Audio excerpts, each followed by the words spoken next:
Good morning, good afternoon, good evening, guys, wherever you are on this beautiful world, whenever you're watching this YouTube video. Welcome to the Bitcoin Family YouTube channel. For the newcomers, my name is Didi.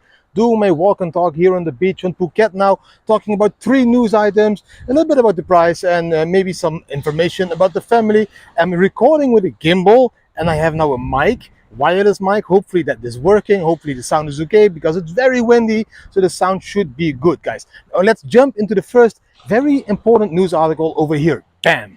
As you have noticed on Twitter and in all the news, a lot of people are withdrawing their funds from Binance. The reason for that, I don't know. People don't feel safe anymore at centralized exchanges. They heard a lot about FUD, about Binance not being liquid and all that stuff. You know, this kind of noise and FUD has been there always and every time in every bear market, guys. Now, for me, Binance is still safe, like CZ always loves to say it, but you never know. I am, of course, there to tell you, not your keys, not your Bitcoins. Move your Bitcoins to your non-custodial cold wallets and connect them to decentralized exchanges to trade if you want to be completely safe. I think in total 8.8 billion US dollar worth of crypto left the Binance exchange, but also 5.1 billion US dollar worth of crypto came into Binance. So the net is around 3 billion US dollar worth of crypto leaving Binance. Really big news. So be aware, not your keys, not your Bitcoin. Make sure you move your Bitcoins to non-custodial wallets in this bear market. Do dollar cost average into Bitcoin, but then move them to cold storage. And if you want to trade, you can always trade on a decentralized exchange. Now, that is a very important news. Now, the second news article is this one. Bam! Canada now wants to prohibit its citizens from trading leverage. So there is no crypto company anymore that will be able to surface the Canadian people with leverage trading, like Bybit is doing, like Binance is doing, like BitMEX. All of those platforms have their clients trade with leverage, and Canada doesn't want that anymore. So they are prohibiting now in the future that people are able to do it. Again, I don't know what they think, who they think they are, and what they think they can decide. They can't decide shit. You take your Bitcoins in non-custodial cold wallets, and you can still trade with leverage on decentralized exchanges. I've been warning you many times before now in the last couple of months. Take a look at Apex Pro. It is a decentralized exchange on an order book model that supports leverage trading. So you trade from your own wallet with leverage, and nobody can ever take your Bitcoins. So whenever these countries announce, we are going to prohibit leverage trading, we're going to prohibit too much funds from banks to exchanges, blah, blah, blah, blah, blah. They can't stop this.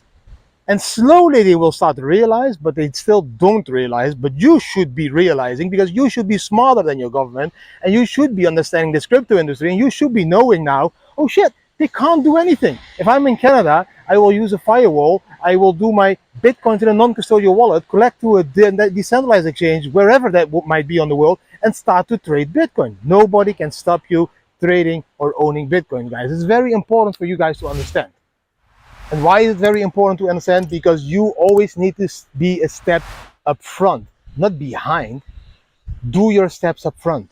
Already anticipate on what these governments want to do, and then, of course, because of you anticipating, you are one step up front. If you're not anticipating, you're reacting, and with reacting, you're always too late.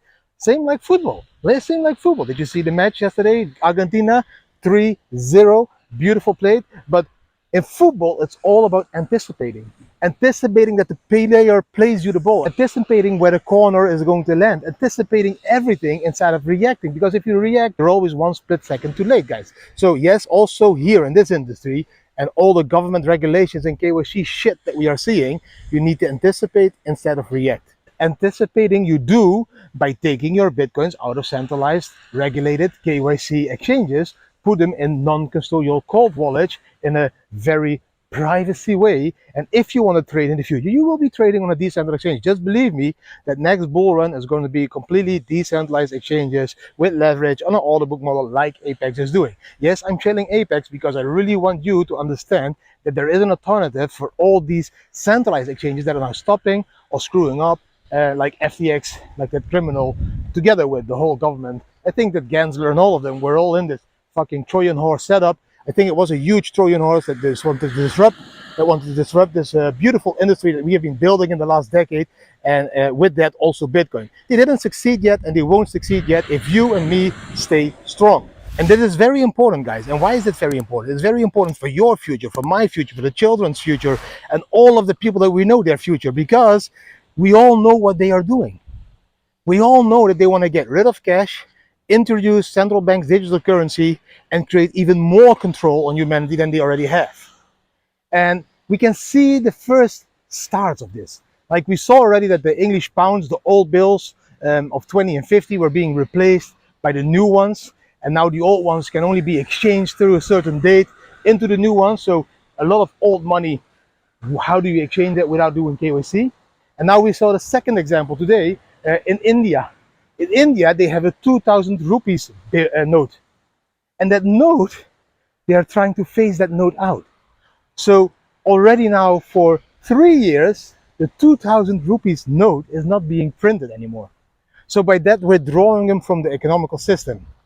And to be clear, 2,000 rupees is around 23 euros, which is of course nothing for us, but you can compare it with like the 200 notes or the 1,000 notes that we used to have in Europe as well. So they are phasing it out. Why would they be phasing out those notes? Why would India be phasing out the 2,000 rupees? Now, they say it's to prohibit criminal activities, it's for money laundering, it's all against that, you know, all that shit that they have been telling us all the time. No, of course not.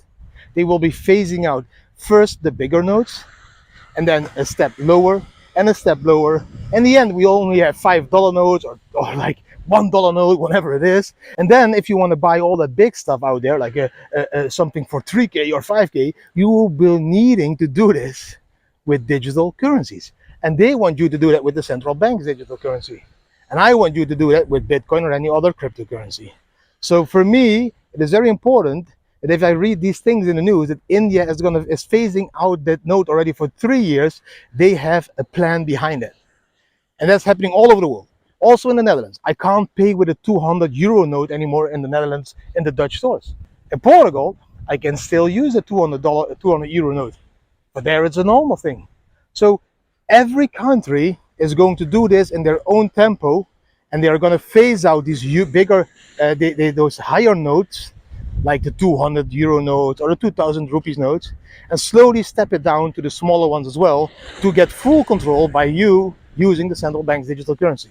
Before that shit all hits the fan, you should be exiting that system as soon as possible, and then use that money, that cash or whatever, to enter the new economical system that we as a people create, and it's called Bitcoin, because that will protect you, your future, your kids' future, and the next generation future. And it's very important to understand. Now we can talk a little bit about Bitcoin. The Bitcoin price is around 17,800 US dollar, almost 18,000 US dollar. I think 18,000 US dollar the last time was the 10th of November, so that's almost a month ago. Really beautiful that Bitcoin is keeping strong at that level.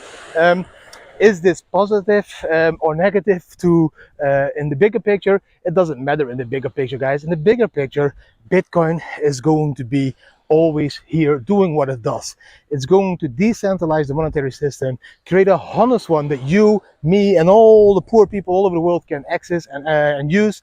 And that is what it means. And that is what it means to do. The price, yes, it can make you happy because we are making more Bitcoins and we're making profits and all that stuff. So if it comes to the price, the most important short-term level is around 18,260. That is a level that was supported a few times in the previous months, and then we broke it down and we felt at 15,000 levels. Now we are trying, in my opinion, to break that level again, to go to 18,200 and break it. And if we break it and find support again on that level, that means that we are maybe have seen the bottom already and are reversing into a little bit more bullish momentum, maybe even to 24,000 US dollars, to the next resistance level. You know how it always goes. In Bitcoin, you need to zoom out and understand the bigger picture. Yes, these noises that you see in the news, yes, the volatility of the price, we have that always. But on average, Bitcoin has been only going up, and in my opinion, will only be going up because the future is still the same. It's still 21 million Bitcoins. Demand is tremendously growing and will be growing stronger when all these countries are starting to shit and fuck up with their money. So yes, in my opinion, you should be buying this Bitcoin bottom. and the bottom can be 17k, 15k, 14k, 13k, 20k, whatever it is. It doesn't really matter, because in my opinion we will go to new all-time highs somewhere in the next couple of years. It will be above 60 or 70 or 80, maybe 100k, which means your capital will go times 3, 4 or 5. That is the best return on investment that you can get, guys. Now, that was everything for today. On my rocking swing here, you can't even see it, I think. Look up, look, I'm sitting on this beautiful beach swing. I'm going to zoom out now as well, guys, because I always want to remember you to zoom out in Bitcoin, look at the bigger picture, and zoom in that life. Try to enjoy every single minute of the day, which is the most important thing that you could be doing, guys. I want to thank you for watching this video. If you did enjoy this video, give the video a thumbs up, share with your friends and family, subscribe to the channel, hit the notification bell, leave a comment, and let me know what you think about the Bitcoin price, but more about these news items in the comments. Thank you for watching, and see you tomorrow again. Bam!